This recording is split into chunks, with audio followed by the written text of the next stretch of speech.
Data Velas. Kenalin, aku Nazla Aulia. Aku Elvi Surya Pratama. Di sini kita bakal kedatangan tamu yang wow banget. Wow apa sih Bang Nazla? Dia itu lolos semifinal Satria Data. Serius? Iya, keren banget kan? Keren banget. Emang siapa sih orangnya? Siapa ya kira-kira?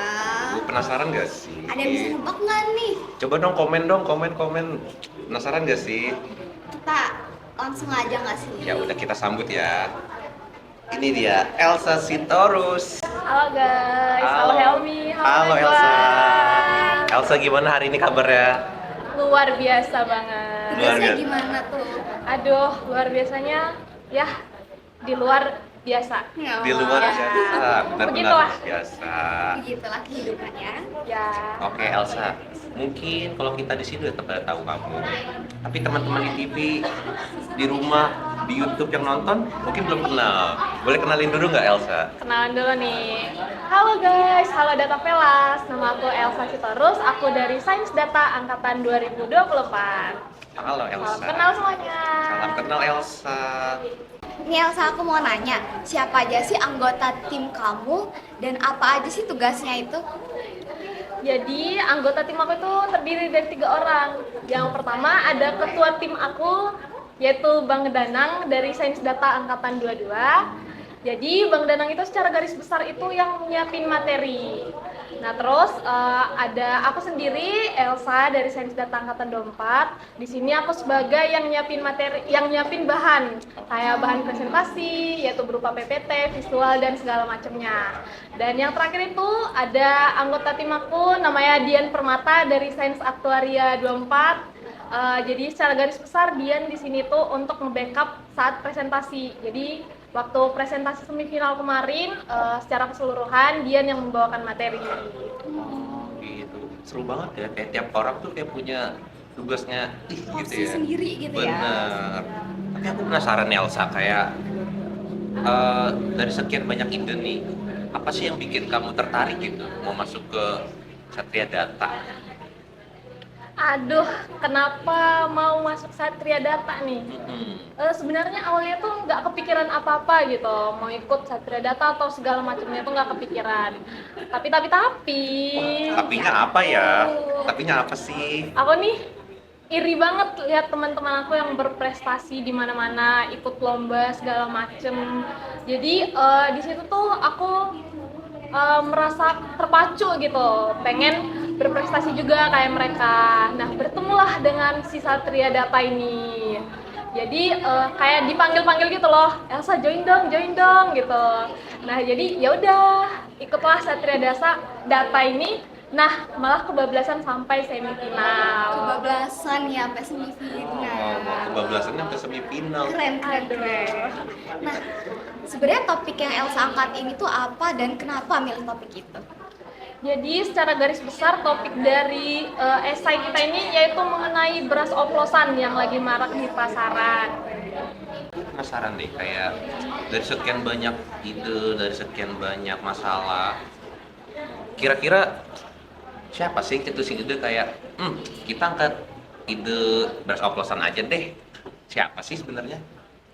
Sebenarnya kalau ditanya cetusin ide ya kayak nggak serta-merta kita itu kayak tiba-tiba kita bawa topik beras oplosan deh gitu. Sebenarnya itu enggak. Jadi dari sebelum-sebelumnya tuh kita udah melalui banyak hal lah, melalui banyak analisa dari segala macam hal-hal yang terjadi yang lagi marak di Indonesia. Nah jadi dari kita udah dari nyeleksi hal-hal kayak yang lagi viral apa aja gitu-gitu. Nah jadi kita memutuskan untuk mengangkat topik tentang beras oplosan karena emang lagi relevan gitu sama kehidupan masyarakat kita saat ini. Nah, menurut Elsa, kenapa isu beras oplosan itu penting untuk diangkat sih? Karena balik lagi nih. Karena apa nih? Karena apa sih Elsa? Aduh. Jadi karena kita tahu ya hampir seluruh, kayaknya semua deh masyarakat Indonesia itu makan beras. Iya, betul. Jadi ya you know lah, enggak dong. Jadi karena kita ini makan beras ya, jadi kita itu pengen dong beras yang kita makan itu berkualitas. kalau kita makan beras yang nggak berkualitas gitu, itu kan berdampak untuk kesehatan kita, untuk ketahanan pangan kita dan segala macamnya. Jadi gitu Nazla. Jadi karena emang basicnya Indonesia tuh orangnya pada makan beras semua gitu ya. Ya benar sekali. Jadi sebenarnya klasik banget gitu alasannya tuh. Berasnya baik, rakyatnya bergizi. Nah, Jadilah makan bergizi, bener nggak sih? Bener banget. Tapi mungkin aku masih mau ngulik sedikit lagi nih, kayak sebenarnya hubungan topik ini nih sama keamanan panganan nasional. Kalau menurut Elsa tuh kayak gimana sih? Apakah berkaitan, berkesinambungan, atau gimana nih kalau menurut Elsa? Sebenarnya sih balik lagi ya ke yang tadi itu, karena beras ini tuh merupakan komoditas utama ya dari masyarakat Indonesia. Jadi pastinya beras ini tuh sangat berpengaruh gitu untuk ketahanan pangan kita. Karena dari beras yang bermutu itu pasti bisa menjamin kepercayaan masyarakat terhadap pemerintah, terhadap apa ya, untuk regulasi dari pemerintah itu sendiri pasti sangat berpengaruh gitu. Jadi dengan masyarakat itu tuh mengkonsumsi beras yang berkualitas gitu, pastinya sangat berpengaruh ke ketahanan pangan kita. kalau dari sistem buat deteksi beras oplosan itu gimana sih kayak caranya gitu? Bisa jelasin secara singkat aja nggak? Nah, udah mulai masuk ke intinya nih ya. Bener. Iya, nih. Karena kita jujur penasaran banget nih. Penasaran Yang di rumah juga banget. pasti penasaran kan? Kayak ini pakai apa sih? Gimana sih Gitu. caranya Gimana gitu? sih gitu? Jadi di sini itu kita bukan ngebangun sih sebenarnya, lebih ke ngedesain sebuah aplikasi namanya RC Vision. Nah jadi aplikasi ini tuh bakal ngefoto dari citra beras. Misalnya kita ambil nih 1 butir beras gitu, nah kita foto dan aplikasi ini tuh bakal ngeprogram citra dari beras ini tuh. Jadi sebenarnya dia tuh termasuk beras oplosan apa enggak. Sebenarnya sesimpel itu cara kerjanya. Berarti bisa dibilang aplikasi kamu ini kan berbasis deep learning ya? Yaps, Berarti benar sekali. boleh dijelasin nggak kayak deep learningnya tuh kayak apa sih yang digunain gitu? Nah, jadi deep learning yang kita gunain di sini itu jenisnya itu CNN. CNN itu panjangan dari Convolutional Neural Network. Nah, jadi CNN itu deep learning berbasis citra. Jadi CNN ini lebih berfokus ke pemrosesan gambar. Kalau data yang dipakai untuk melatih sistem itu tuh apa sih? Nah, jadi di esai kita ini tuh kita pakai dataset. Itu datasetnya diambil dari Kaggle. Jadi kita gunain lebih dari 75.000 citra beras. Jadi kita pakai dataset jadi dari Kaggle itu berupa 75.000 citra beras dari beberapa varietas beras. Nah, kalau konsep dari aplikasi yang kalian kembangin itu kayak mana? Sebenarnya kalau ditanya konsep, balik lagi dia tuh berbasis CNN, jadi lebih berfokus ke gambar. Jadi untuk ngedeteksinya itu kita cukup ngefoto aja. Jadi lebih berfokus dari pengambilan gambar. Canggih banget berarti aplikasinya ya Nazla ya. Dari Kayak kita modal foto pakai handphone Bisa ketahuan langsung beras ketahuan. asli. Ih, keren itu banget. nggak repot banget, ya cuma tinggal klik gitu doang. Bener banget. Oke, kita lanjut Elsa ya. Aku penasaran nih, kayak selama kemarin kamu ikut lomba Satria Data gitu ya, pasti kan banyak nih tugas-tugas, ya kan? Banyak kesibukan-kesibukan gitu. Nah, gimana nih cara Elsa dan timnya nih membagi tugas nih selama pembuatan esai itu gimana sih? Sebenarnya kemarin itu benar-benar hektik banget ya, dimana kita ini teman-teman semester 3 ya. Wah, lagi apa sih kok sehektik itu? Hektik banget Emang lagi ya. ngapain sih Elsa? Aduh, lagi apa ya? Pokoknya semester 3 itu adalah semester paling hektik ya. Nah, terus tiba-tiba kita nih ikut Satria Data gitu. Aduh, makin hektik dong. Nah, jadi sebenarnya di sini tuh kemarin benar-benar dilatih tuh manajemen waktunya gimana. Jadi kita benar-benar ngebagi tugas itu sesuai dengan tupoksinya. Jadi kamu udah punya tanggung jawab nih di sini. Jadi kamu benar-benar ngerjain itu. Jadi kita benar-benar ngerjain sesuai tupoksi kita, jadi nggak keteteran. Dan kalau memang misalnya kita lagi ada kendala atau segala macem, kita itu saling nge-backup gitu, ada 3 orang kan, Iya. bisa saling nge-backup dong gitu. Nah, menurut Elsa sendiri, gimana ide ini tuh bisa membantu masyarakat atau pemerintah dalam mendeteksi beras oplosan? Ngebantu pemerintah dan masyarakat sebenarnya balik lagi karena aplikasi kita ini sesimpel itu ya, tinggal ngecekrek udah deh keluar itu beras oplosan apa enggak gitu. Nah jadi yaitu kita ini dengan menghadirkan aplikasi ini kita berharap masyarakat itu bisa lebih terjamin mutu dari konsumsi berasnya. Jadi kayak kita bisa ngebantu mereka gitu secara efektif dan efisien, jadi mereka itu nggak tertipu lagi deh gitu, tertipu lagi kayak misal nih mereka dikasih nih mau beli beras nih gitu kan, nah terus si penjual ini bilang kalau beras mereka ini kualitasnya tinggi gitu, tapi sebenarnya itu bukan kualitas yang tinggi gitu loh, tapi mereka harus membeli itu dengan harga yang tinggi juga. Jadi itu kan sangat berpengaruh ya untuk kehidupan masyarakat itu sendiri. Jadi dengan adanya aplikasi ini kita berharap kita bisa ngebantu masyarakat-masyarakat agar mereka itu nggak ketipu lah gitu. Jadi kita bisa ngebantu mereka dengan tadi alat ini sih RC Vision itu. Mungkin aku penasaran juga gitu ya, selama ikut Satria Data nih, tantangan terbesar Elsa dan tim apa sih itu yang mungkin bikin kayak aduh ini gitu apa sih? Aduh, kalau tantangan terbesar sendiri itu sih sebenarnya manajemen waktu ya, karena balik lagi kita itu lagi hektik-hektiknya, tapi kita nih udah sibuk akademik ya, sibuk ada kegiatan lain juga di luar akademik. Nah, kita juga nambah nih si Satria Data ini nih, jadi makin nambah lah kehektikannya. Jadi untuk tantangan terbesar sih itu ya, jadi kayak waktu tidurnya itu semakin terganggu. Semakin menipis waktu Iya. tidurnya ya. Tapi nggak apa-apa, waktu tidurnya makin tipis tembus semifinal. Waduh. Iya kan? Keren banget. Perjuangannya terbayarkan nggak sih?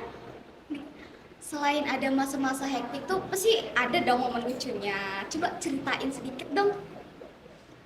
Momen lucu ya, sebenarnya sih kalau momen lucu, sebenarnya bukan momen lucu ya.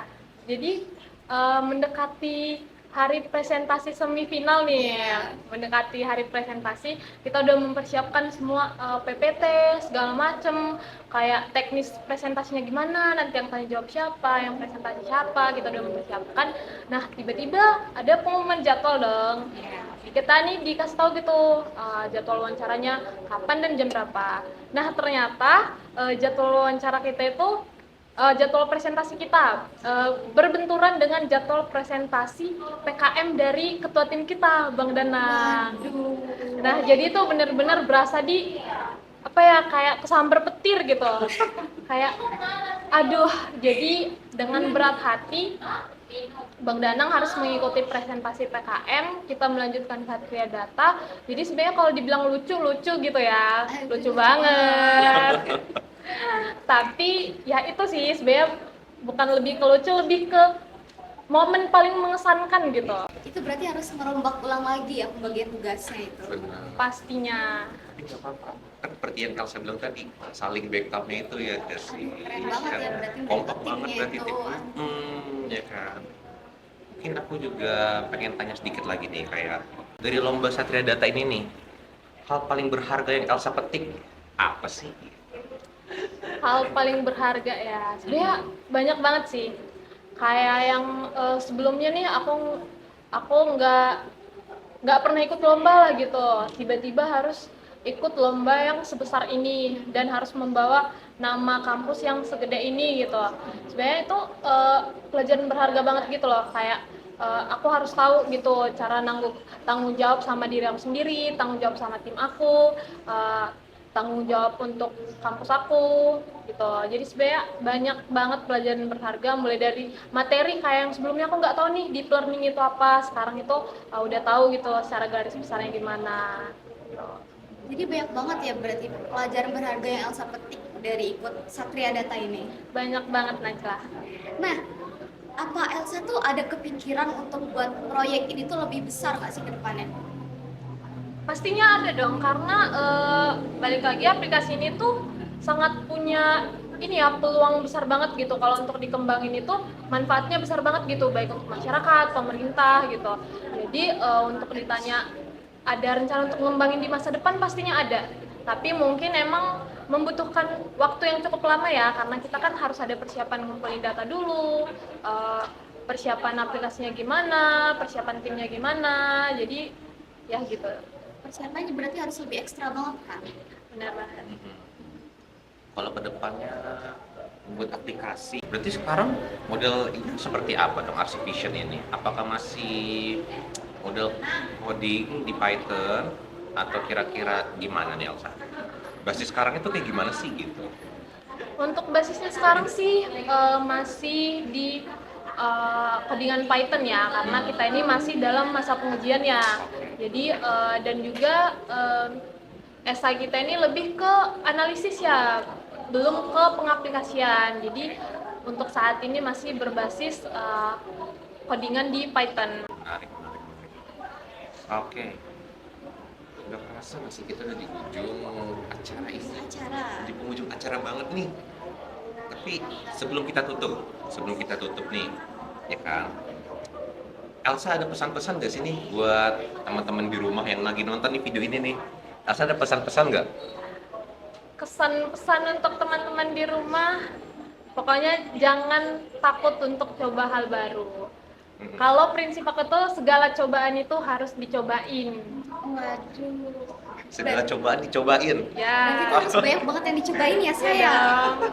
Nah, kalau misalkan Elsa bisa ngegambarin tim Elsa dengan satu kata itu apa dan kenapa? Kalau gambarin satu kata pokoknya keren, pakai banget, keren banget. Itu karena pokoknya aku berterima kasih banget karena tim aku itu sangat memberikan banyak pelajaran berharga buat aku. Itu sangat berkesan gitu. Jadi kayak dengan ada di tim ini tuh aku ngerasa kebentuk banget gitu karakter aku sekarang itu gimana. Kalau aku kepo nih, Sa, kesan kamu ke tim-tim kamu yang lain tuh gimana? Maksudnya kayak, ih abang ini ternyata gini loh, gitu. Aduh, kalau mungkin aku deskripsiin satu-satu nih. Iya, coba. Boleh. Boleh. Untuk Bang Danang sendiri, Iya. orangnya flexible banget. Flexible. Flexible. Flexible kayak gimana sih? Kita penasaran Flexible. deh. Tapi-tapinya di balik apa nih? keflexingannya itu, dia tuh menyimpan sejuta prestasi banget yang bisa jadi inspirasi buat orang-orang. Jadi Bang Danang itu panutan banget deh. Untuk Dian sendiri, karena teman seperjuangan nih, sesama teman semester 3 ya, sama-sama teman maba prodi nih, berterima kasih banget karena gimana ya, walaupun kita beda prodi tapi bisa saling ngerti gitu, kesibukan masing-masing, bisa saling nge-backup, pokoknya keren banget buat Dian. Terakhir nih Elsa, mungkin kalau boleh satu kata buat masing-masing tim kamu. Untuk Bang Danang, thank you. Untuk Dian, love you. So sweet banget. Kayaknya kita udah di ujung banget ya. Udah di ujung banget. Tapi nggak mau babai nggak sih? Nggak mau Mau babai banget. nggak sih? Masih mau ngobrol lagi sama Elsa. Iya. Tapi nggak apa-apa. Kalau teman-teman mau part 2, ramein komennya. Kita bikin part 2-nya, oke? Elsa. Bersama Elsa tentunya. Tapi untuk sekarang kita udahan dulu teman-teman. Sekian dulu videonya. Semoga apa yang menjadi perbincangan hari ini bisa menjadi rema dan menjadi inspirasi bagi teman-teman semua ya. Oke, kalau gitu aku Helmi Aku Nazalvia. dan Aku Elsa. kami pamit undur diri. Dadah. Bye.